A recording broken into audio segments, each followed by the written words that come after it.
और गर्मी में एसी के बगैर शहर की जिंदगी भी मुश्किल है। ऐसे में एसी चलाते समय क्या सावधानी बरतनी चाहिए जिससे कोई खतरा ना हो, ये भी हम आपको जरा बता देते हैं। क्योंकि देखिए, बहुत छोटी सी बातें हैं, लेकिन ये सावधानियां आपकी जिंदगी को काफी ज्यादा सुरक्षित महसूस करने के लिए बेहतर बनाएगा। तो लगातार 8 से 9 घंटे एसी ना चलाएं। 2 से 3 घंटे के दौरान एक बार में इसको जरूर बंद कर दें। और साथ ही आप देखिए, आउटडोर यूनिट को तेज धूप में ना रखें। उसे प्रोटेक्ट करने के लिए किसी शेड का आप लोग इस्तेमाल कर सकते हैं। और एक उपाय आप ये भी कर सकते हैं कि आप इसे एकदम, होता है कि बहुत ज़्यादा आपको गर्मी लग रही है तो आप सोच रहे हैं कि 18-19 टेम्परेचर पर सेट करके आप एसी चला दें, लेकिन सामान्य टेम्परेचर 24 से 28 डिग्री आप रखेंगे। तो ऐसे में अगर आप बहुत देर तक भी एसी का इस्तेमाल करते हैं तो उतना नुकसान आपको नहीं पहुंचेगा और इस तरीके की घटनाओं से आप बच पाएंगे।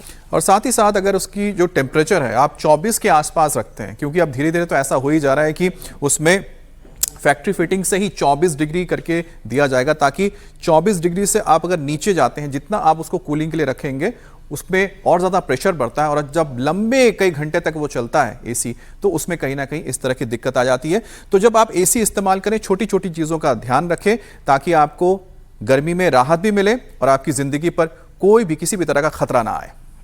विवेक विहार में हुए हादसे में 9 लोगों की जान चली गई है। आसपास के लोगों से बातचीत कर रहे हैं। क्या नाम है सर आपका? पास में ही रहते हैं? जयंत गुप्ता हूँ एंड मैं जस्ट साइड वाले घर में रहता हूँ। क्या कुछ हुआ था? कब ये आग इतनी बढ़ गई और कैसे आग लगी, कुछ पता है आप लोगों को? मैम 4:30 बजे के आसपास गार्ड्स ने सबको उठाया और बोला कि आग लग गई है, तो हम सब लोग सेफली बाहर आए। हमारी बिल्डिंग में सब लोग सेफ हैं, बट इस बिल्डिंग में थोड़ी ट्रेजेडी हो गई थी, तो हम लोग तो सब नीचे आ गए थे। वी सॉ कि फायर टेंडर्स आ रहे हैं बहुत तेज तेज, 7-8 फायर टेंडर्स दूर दूर तक खड़े हुए थे और एम्बुलेंसेस बहुत थी, पुलिस की बहुत प्रेजेंस थी। तो धीरे धीरे सबको रेस्क्यू कर रहे थे, आग बुझाने की कोशिश कर रहे थे और बुझ गई थी आग 1-2 घंटे में। आपके रिलेटिव? भाई था। कजिन? कौन से फ्लोर पे रहते हैं? टॉप फ्लोर पे। क्या नाम था उनका? नितिन जैन। नितिन जैन। और उनका पूरा जो परिवार? 4 जने थे, 3 जने खत्म हो गए। उनका एक बेटा बाहर है। एक बेटा बाहर गया। सर ये बताइए, इतना बड़ा जो हादसा हुआ, क्या ये टाला जा सकता था? अब ऐसे तो नहीं कुछ कह सकते क्या शॉर्ट सर्किट हुआ। अभी तो हमारे को यही बताया गया कि एसी में शॉर्ट सर्किट हुआ है नीचे वाले में। और एक्चुअल तो हम लोगों को भी पूरी तरह नहीं पता, वो तो वही बताएंगे। और बच्चियां जो बची हैं वो बताएंगी, वो जो कूदी हैं वही बता पाएंगे सही तरह से सिचुएशन असली क्या हुई है।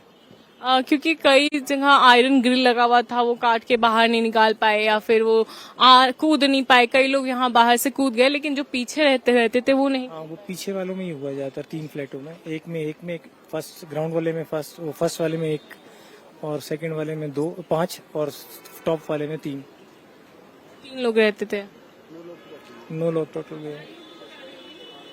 और जो टॉप वाले फ्लोर थे उनमें अभी जो कुछ बच गए, उनमें सिर्फ बर्तनों के सिवा और कुछ नहीं बचा वहाँ पर। ओनली स्टील के बर्तन पड़े हैं और कुछ नहीं है, कोई कागज भी नहीं है। मेरा भी कजन था, मेरे मामा जी का बेटा था। वो कौन से फ्लोर में रहते? वो नितिन जैन टॉप फ्लोर पे रहते थे। और वो मतलब सेकंड से शुरू हुई थी। सेकंड फ्लोर पे कौन रहता था? I don't know, but second floor पे बता रहे हैं, वहाँ पे एक ट्रेजेडी हुई है, 1 लोग मरे हैं। और थर्ड फ्लोर पे 5 लोग मरे हैं।